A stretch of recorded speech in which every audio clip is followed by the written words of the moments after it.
నిధులు లేవు. మనకి నిన్న రివ్యూ చేస్తూ ఉంటే కాకినాడలో క్రయ విక్రయాలు, భూముల అమ్మకాలు, క్రయం విక్రయాలు ఉంటే మనం స్టాంప్ డ్యూటీ కడతాం. ఒక ఉదాహరణకు 1000 రూపాయలు స్టాంప్ డ్యూటీ కడితే దానికి కనీసం 2% దాంట్లో డబ్బులు మనకు రావాలి, పంచాయతీలకు రావాలి. పంచాయతీలకు డబ్బులు మన స్టేట్కి వెళ్తున్నాయి కానీ అక్కడి నుంచి రావట్లా.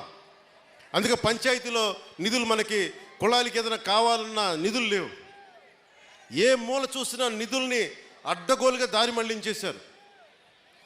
ఋషికొండ అనే ఒక ప్యాలెస్ కట్టడానికి 600 కోట్ల రూపాయలు వెచ్చించారు.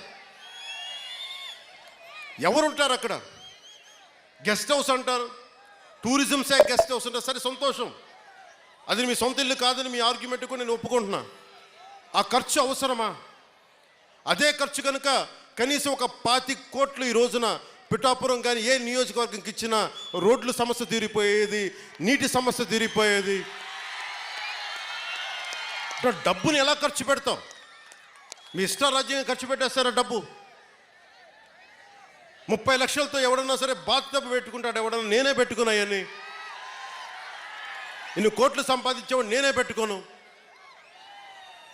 మొన్న నా క్యాంప్ ఆఫీస్ తీసుకెళ్ళి మీకు చెప్పండి సార్ ఎలా చేయమంటారు ఉన్నతాధికారులు అడిగితే నాకు ఏం వద్దండి, ఒక్క ఫర్నిచర్ మీరు కొనొద్దు, ప్రభుత్వం డబ్బులు వేస్ట్ చేయొద్దు.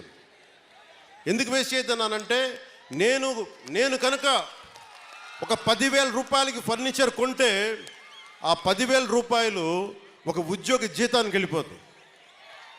మన సెక్రటేరియట్ నుంచి నా దగ్గరికి వచ్చి మీరు అసెంబ్లీ సెషన్స్ వెళ్ళినందుకు దాదాపు మీకు 31,000 రూపాయలు మీకు రావాలి, సంతకాలు పెట్టండి అంటే, నేను నా పంచాయతీరాజ్ శాఖలో నిధులు లేవు, నేను ఎలా డబ్బులు తీసుకుంటా? నాకు వద్దు.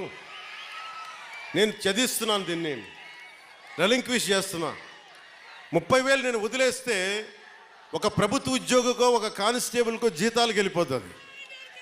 అంటే ఇంత బాధ్యతగా ఉండాలి అని నేను ముందుకెళ్తున్నా. నా ముందున్న చాలా బాధ్యతలు ఇచ్చారు మీరు. ఇందాక సాగునీటి గురించి చెప్పాను.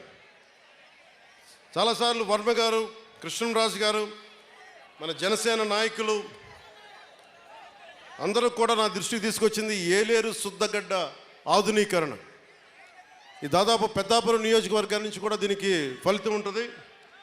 దీనిని ముందుకు తీసుకెళ్ళి నాకు కొద్దిగా సమయం కావాలి ఇది హ్యాండిల్ చేయడానికి, దీన్ని ముందుకు తీసుకెళ్ళడానికి. నిన్న అధికారులతోటి సమీక్షలో మాట్లాడాను. అలాగే పురోహితిక దేవాలయం అమ్మవారిని